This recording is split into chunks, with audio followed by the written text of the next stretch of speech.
Allahu Akbar. Sami'na wa ata'na. Man jada wa jada innama a'malu binniyat. Subhanallah. La ilaha illa anta subhanaka inni kuntu minaz zalimin. Itulah yang aku ucapkan di hari ini ya.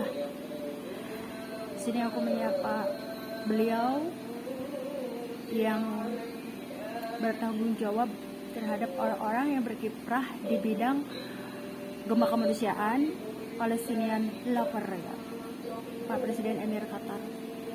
Terima kasih banyak atas semua kebaikan, perlindungan yang Anda berikan kepada aku ya. Di sini tidak ada dan tidak menyangka apa yang terjadi dalam kehidupan aku.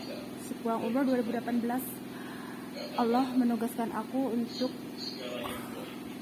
mendatangi setiap komunitas untuk saling mengingatkan dalam kebaikan, dan di sini ada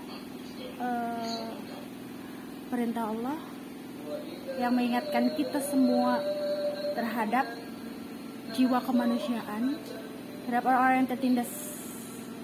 Ya, di sini ditambahkan tentang Palestina. Nah, jadi aku mendatangi berbagai macam komunitas dengan alirannya, dengan pahamnya, dan alhamdulillah ya, tanggapan mereka baik. Bahkan aku dijadikan reminder di komunitas, salah satu komunitas, dan bahkan ada 2 orang yang menjadikan aku reminder. Nah, di sini berarti tanggapan mereka baik terhadap aku. Nah, di sini mari kita telaah, kaji. Aku ini bukan tipe orang yang hanya melihat, mendengar, tapi mengkaji. Why this happen? What the reason? Terus what must be done next? Dengan keadaan sekarang, apakah Anda tahu bendera ini yang terlupakan? Katakan seperti itu. Ini adalah bendera yang terlupakan oleh kita semua. Apa isi dari bendera ini? Kepedulian sosial, di mana setiap orang di seluruh dunia ini harus peduli terhadap jiwa kemanusiaan. Istilahnya, kalau kita tidak sanggup membantu dengan tenaga, bantulah dengan uang. Sedikit uang berharga buat mereka, meskipun 500 rupiah. Di sini kita lalai. Ini adalah peringatan, teguran buat kita semua. Jadi di sini ketika kita lalai memberikan bantuan kepada mereka, bahkan ada pihak-pihak yang ingin membantu tapi dipersulit gitu. Kenapa seperti itu? Why? Jadi ini bendera ini seperti kemarin itu sengaja gitu, dibikin tidak tampil ke kalian semua. Karena tujuannya apa? Ada rasa kemarahan dari para pahlawan, kemarahan dari leluhur. Tapi saatnya sekarang aku mengemukakan apa yang sebenarnya terjadi pada kita semua. Jadi intinya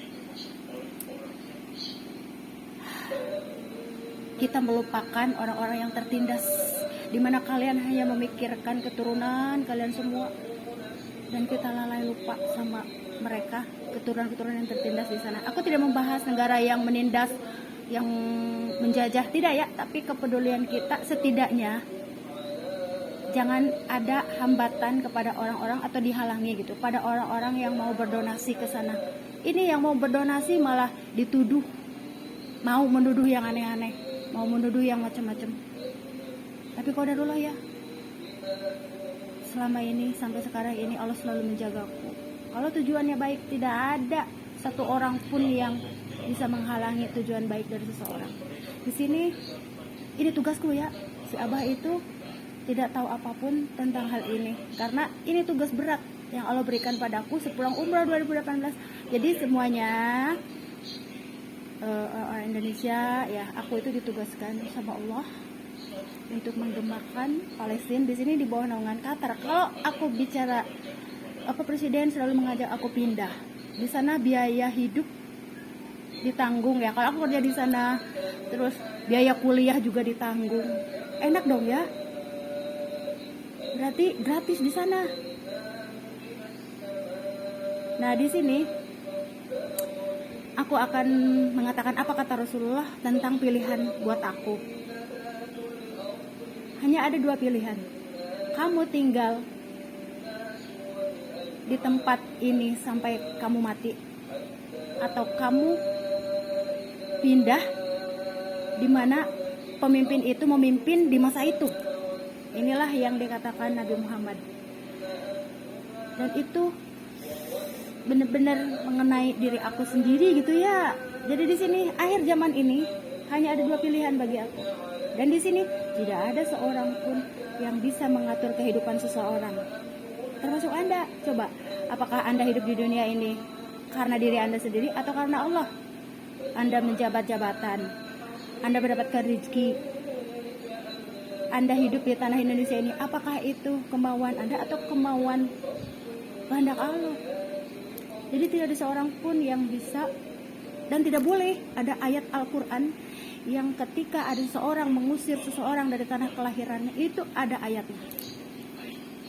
Aku tidak bisa mengatakan ayat ya, karena dikhawatirkan itu apa ya, orang berprasangka aku mengada-ngada, menganeh-aneh, biar ada pakarnya ya, Ahlul Quran tuh ya. Tapi aku mendengar seperti itu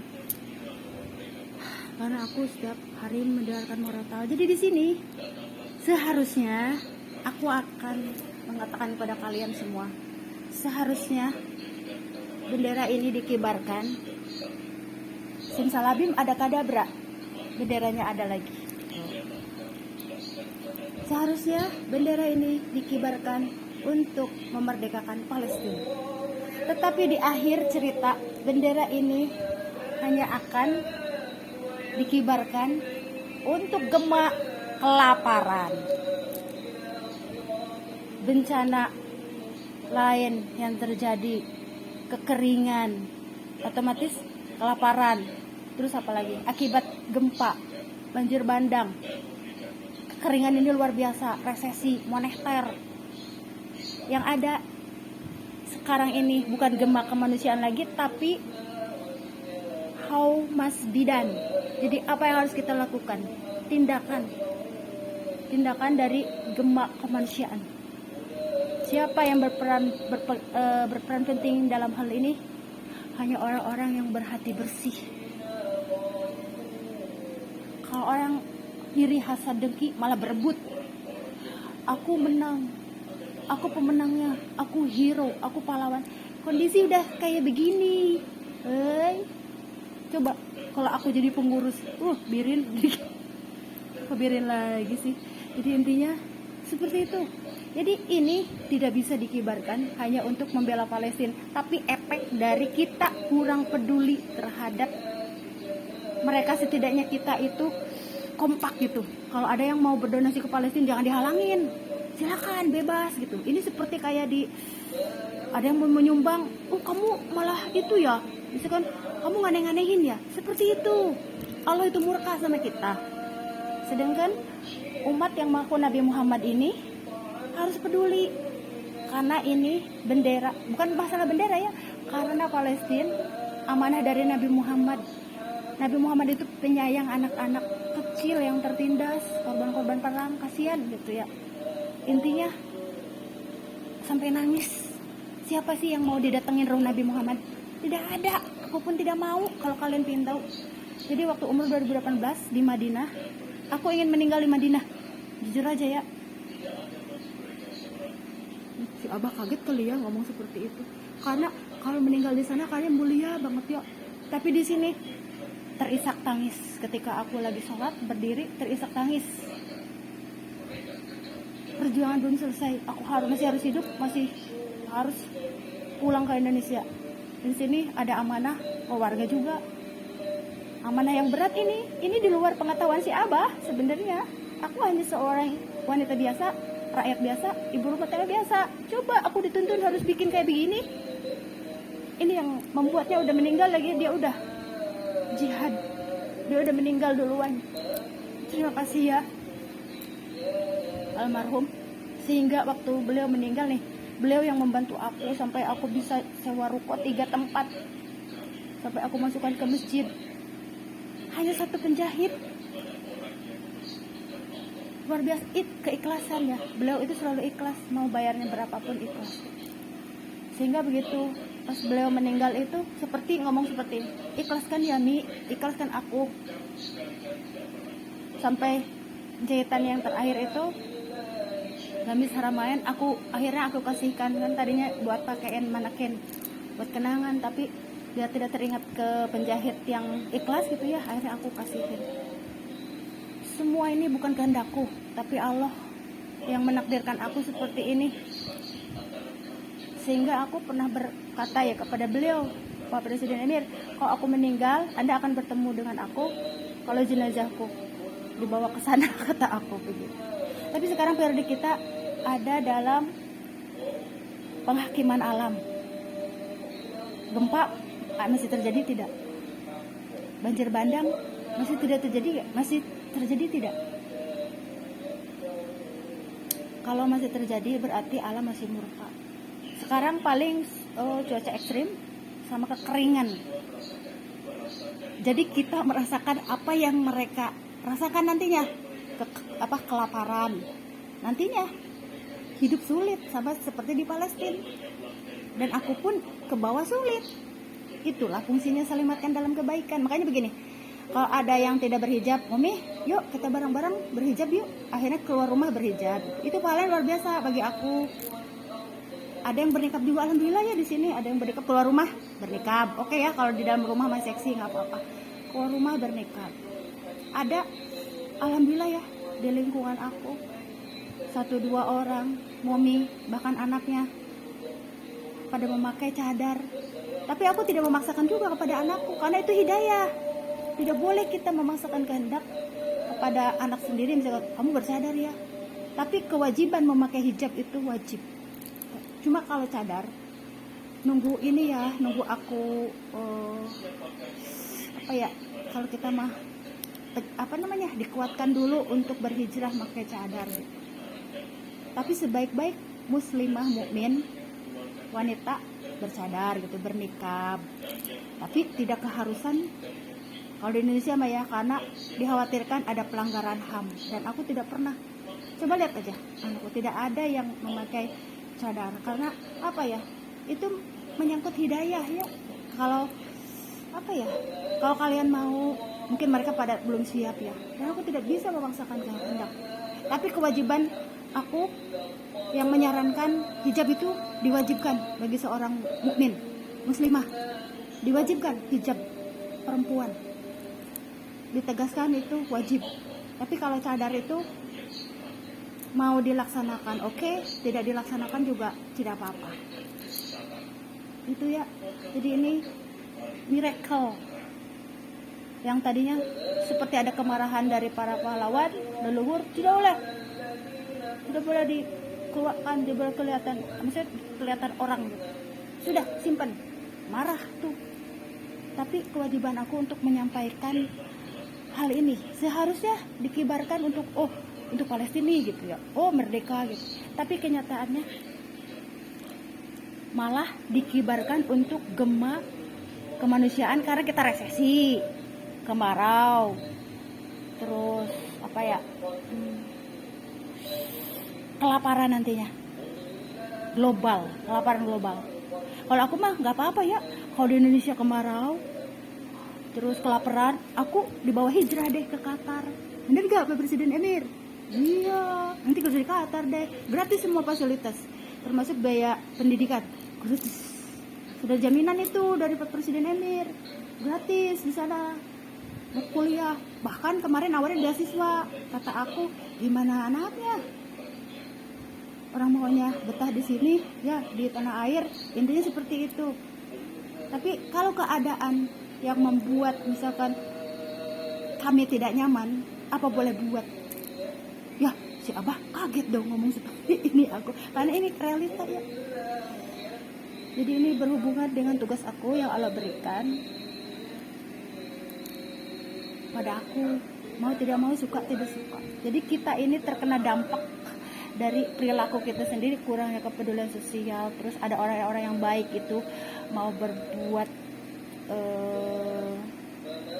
baik, berdonasi, dihalang-halangi, diambil manfaatnya. Akulah lah, kalau aku masih akan ada yang maju.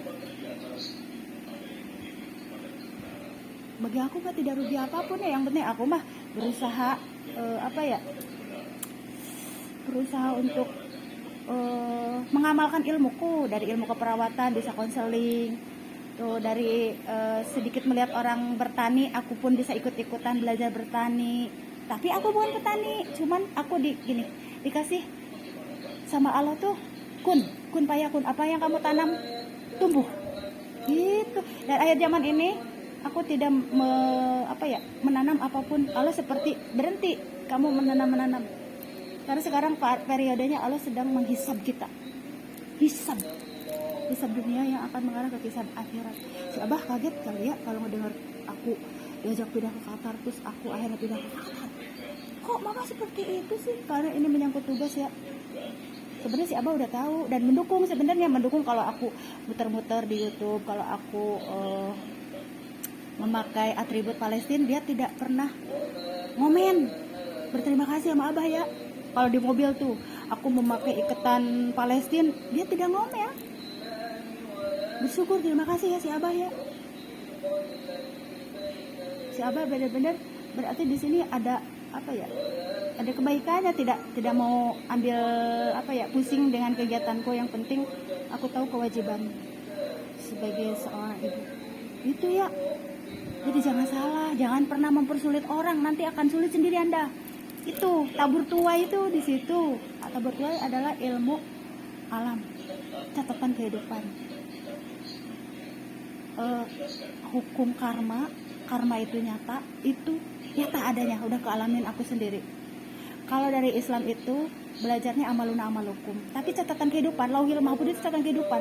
Dan catatan kehidupan itu sebesar biji sawi pun kelihatan. Yang tidak dilihat kamera kelihatan, apa yang tidak dilihat orang kelihatan. Di sini ada ilmu yang tersurat, ada ilmu yang tidak tersirat. Itulah ya, aku gini loh, aku tidak melihat suamiku sekarang, misalkan suamiku ngomong sayang banget sama kamu, tapi ternyata dia masih melirik wanita lain, terus dia main di belakang aku. Oke, aku no problem, aku tipe orang yang fokus, misalkan seperti itu, karena aku fokus dengan amanah dan tugas. Paling hatinya tidak tenang, tidak tentram itu.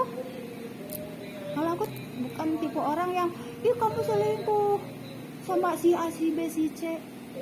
Itu buat Anda sendiri, karena hisab itu suami sendiri, istri sendiri, semuanya serba sendiri, tidak bareng-bareng. Gitu ya intinya. Jadi di sini biar semuanya tahu jadinya ya. Jadi kenapa si Umi selalu ngomong pindah, ditawarin ke Qatar, karena akhir zaman itu apa yang dikatakan Rasulullah seperti itu, menyangkut dengan aku harus menggemakan suara kemanusiaan. Dan selalu ya, coba lihat tangan aku, selalu memberikan kasih sayang sama kucing-kucing. Orang juga di luar negeri bisa melihat mana orang yang benar, mana yang nggak benar.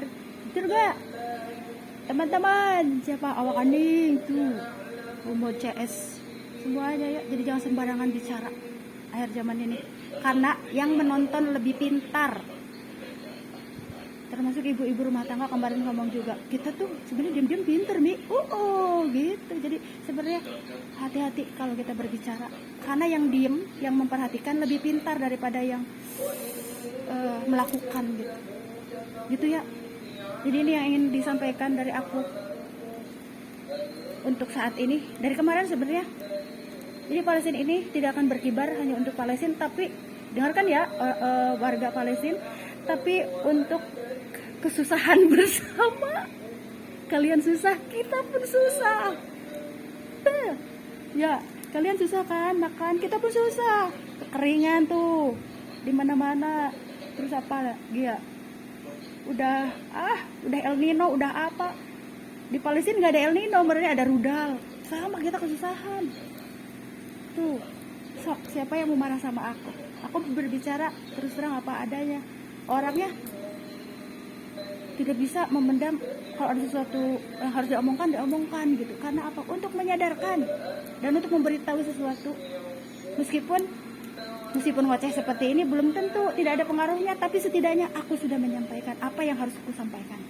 Dosa kalau tidak aku sampaikan. Gitu. Itu ya intinya.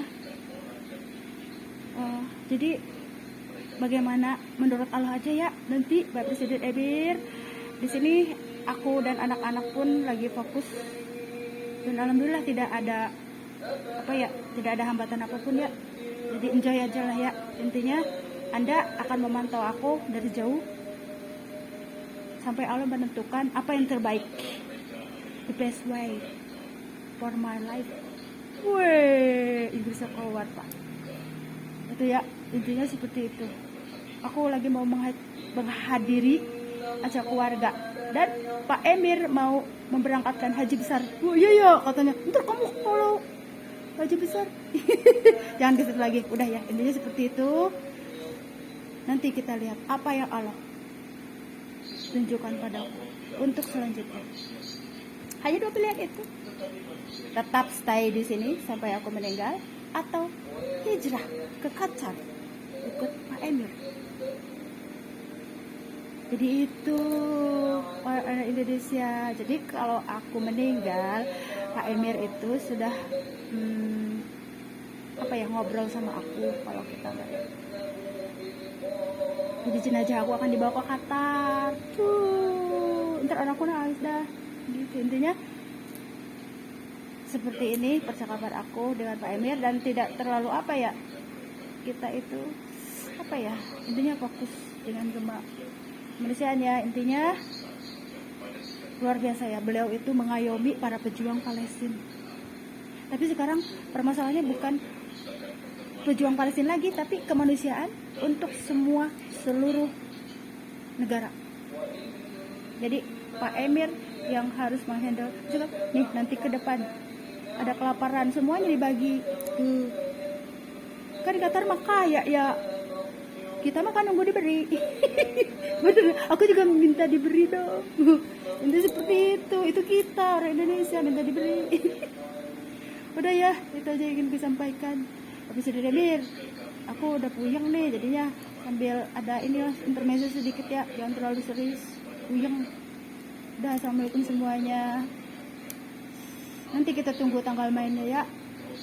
Selamat malam, selamat beristirahat, dan jangan lupa bersyukur bahwa Allah senantiasa masih memberikan kita kecukupan makan, meskipun apa adanya ya, yang gak ada lain. Ya intinya seperti itu. Assalamualaikum semuanya, selamat malam.